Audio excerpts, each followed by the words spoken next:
Assalamualaikum warahmatullahi wabarakatuh. Salam jumpa dengan mata pelajaran kimia. Untuk hari ini, Ibu akan menjelaskan kepada kalian tentang lambang atom.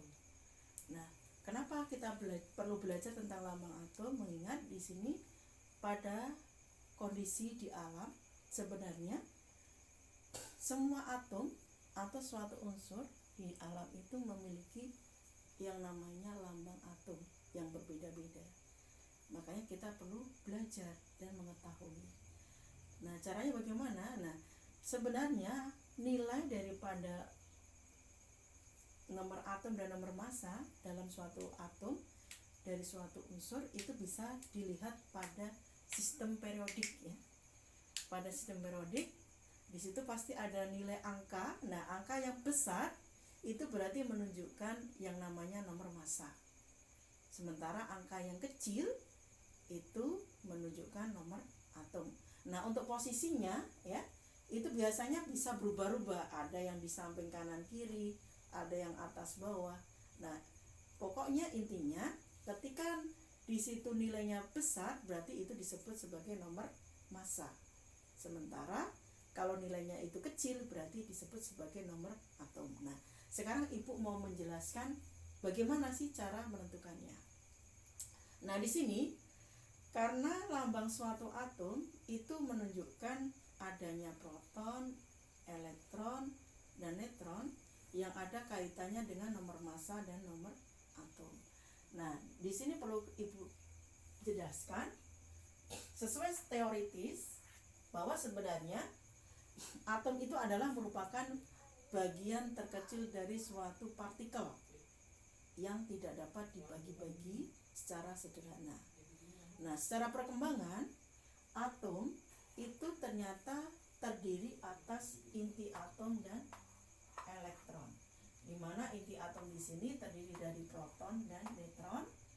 Yang proton bermuatan positif, yang neutron itu netral, dan yang elektron bermuatan negatif. Nah, posisinya bahwa di dalam inti atom itu berada di tengah-tengah dari suatu inti atomnya. Kemudian elektron ini adalah bergerak berada di luar daripada inti atom. Nah, biasanya posisinya itu berada pada kulit ya, pada kulit. Nah, kalau dilambangkan, digambarkan ini inti atomnya di tengah-tengah, sementara elektronnya berada di luar. Nah, keberadaan elektron inilah yang akan dipelajari. Bagaimana jumlahnya elektron-elektron yang mengelilingi daripada inti elektronnya itu akan kita pelajari di sini ya. Nah, di sini ya, untuk melambangkan dari suatu atom itu bisa dituliskan dengan rumusan seperti ini. Jadi lambang atom itu identik sama dengan EAZ ya, dimana A itu menunjukkan nomor massa yang ditunjukkan sebagai inti atom. Nah, inti atom tadi terdiri atas proton dan neutron, sehingga pada inti itu menunjukkan jumlah proton dan jumlah neutronnya. Jadi ini ditunjukkan sebagai nomor massa yang diberi lambang A. Kemudian Z ini adalah menunjukkan nomor atom, di mana nomor atom di sini itu identik menunjukkan jumlah proton dan juga menunjukkan jumlah elektronnya. Jadi sama ya. Nah, kondisi atom yang seperti ini itu disebut sebagai atom yang stabil. Kenapa? Karena di sini tanpa memiliki muatannya. Jadi sebenarnya pada hakikatnya setiap atom punya kemampuan untuk melakukan proses yang namanya ketidakstabilan. Kenapa? Karena ada elektron pada kulit luarnya yang bisa dilepas atau diterima. Nah, pada posisi dalam kondisi atom yang seperti ini, penggambarannya itu dikatakan stabil. Ya, kalau dia tidak memiliki muatan baik itu positif atau negatif, berarti dia dikatakan stabil.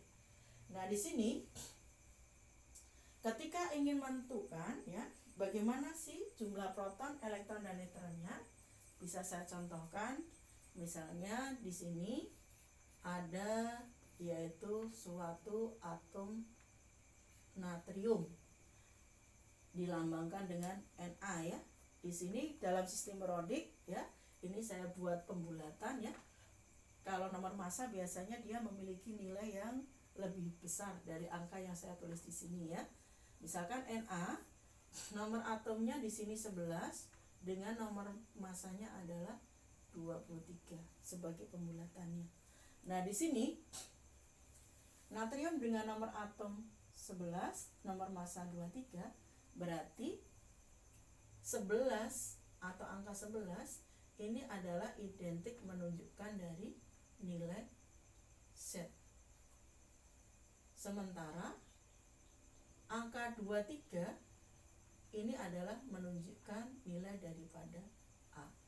Berarti artinya nomor atomnya 11, nomor massanya 23. Nah, dari angka ini, kalau misalkan sudah diketahui nomor atom dan massanya, berarti kita bisa menentukan yang namanya jumlah proton,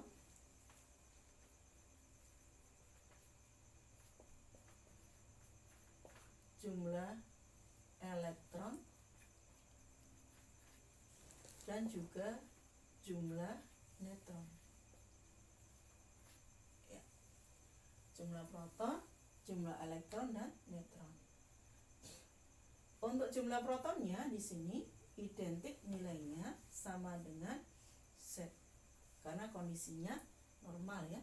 Jadi nomor atom menunjukkan jumlah proton. Berarti identiknya nilainya sama dengan 11.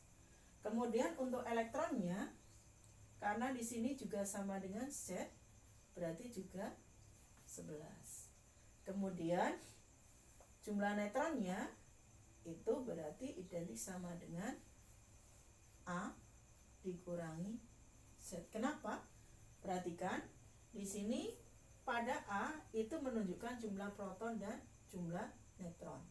Sementara Z itu menunjukkan jumlah elektron. Ketika ingin menentukan jumlah neutron berarti identiknya di sini sama dengan A dikurangi Z ya. Nah, dari sini berarti kita bisa menghitung.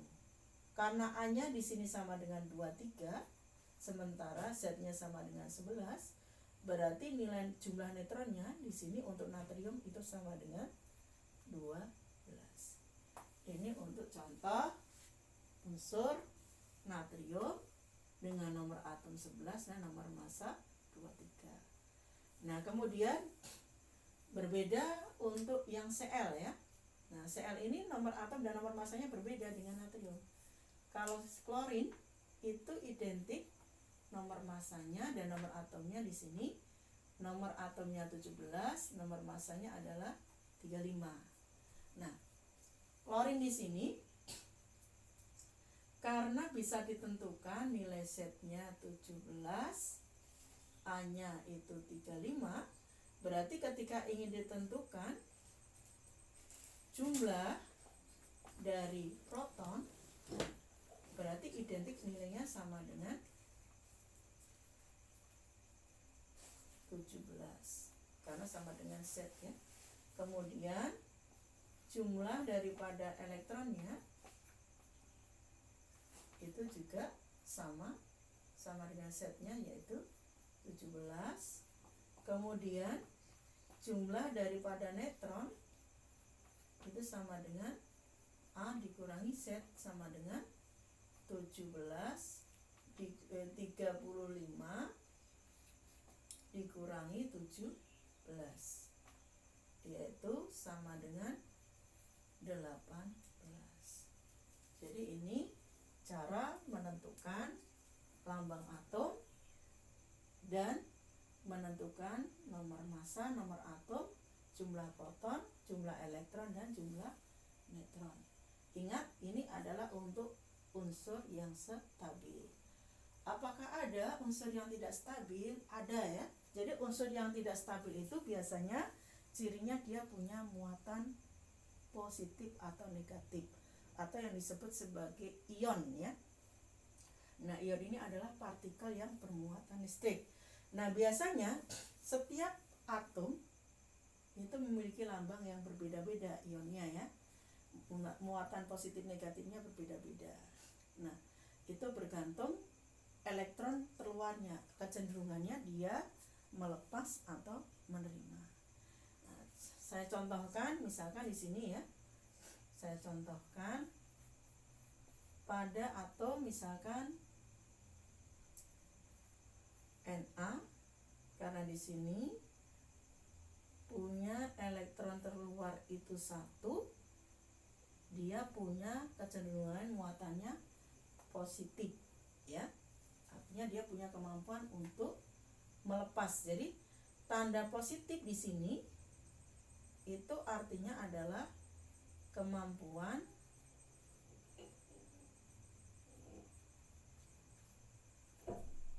untuk melepas elektron. Nah, jumlahnya itu bergantung berapa jumlahnya.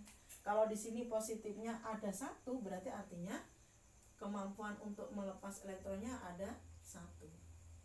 Artinya kalau dia melepas, berarti nanti ketika akan terjadi proses reaksi di dalam reaksi ionisasi, berarti 1 elektron pada Na ini akan cenderung untuk dilepaskan. Nah, sehingga nanti elektronnya akan mengalami pengurangan. Nah, sehingga kalau ingin ditentukan besar setnya, berarti identik sama dengan nomor massa. Z-nya itu berarti nomor atom ya, maaf. Nomor atom yaitu 11. Kemudian kalau ingin ditentukan nomor massanya atau A, berarti di sini identik sama dengan 23. Sama ya, tetap tidak berubah. Kemudian yang berikutnya adalah jumlah proton. Jumlah proton di sini berarti identiknya sama dengan Z, yaitu 11.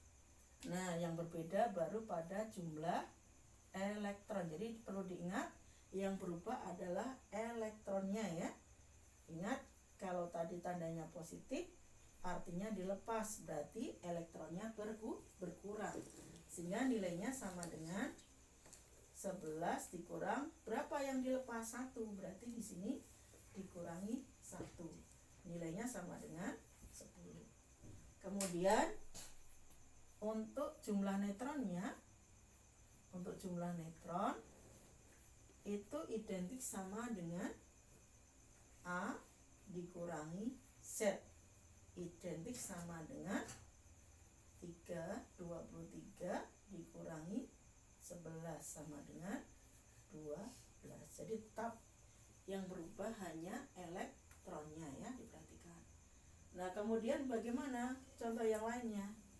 Ya, selain Na ada juga yaitu Cl ya.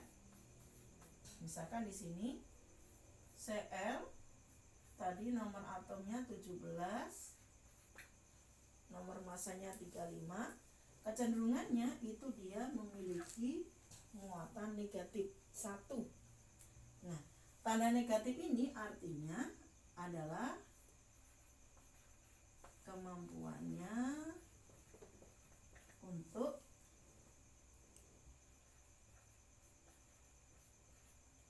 menerima 1 elektron. Jadi dia punya kemampuan untuk menerima 1 elektron pada kulit terluarnya ya. Nah, di sini berarti nanti yang mengalami perubahan adalah elektronnya saja. Proton, neutronnya tetap ya, tidak berubah. Nah, berarti di sini kalau ingin ditentukan A-nya berarti 35, Z-nya berarti 17. Jumlah protonnya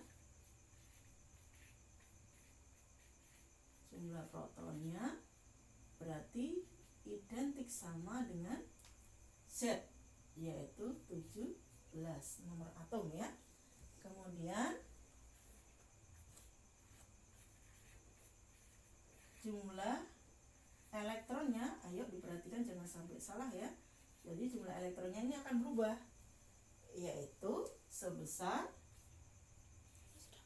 nomor atom yaitu 17 ditambah dengan 1, karena elektronnya nanti bertambah 1 sehingga nilainya sama dengan berapa? 18. Kemudian berikutnya untuk jumlah neutron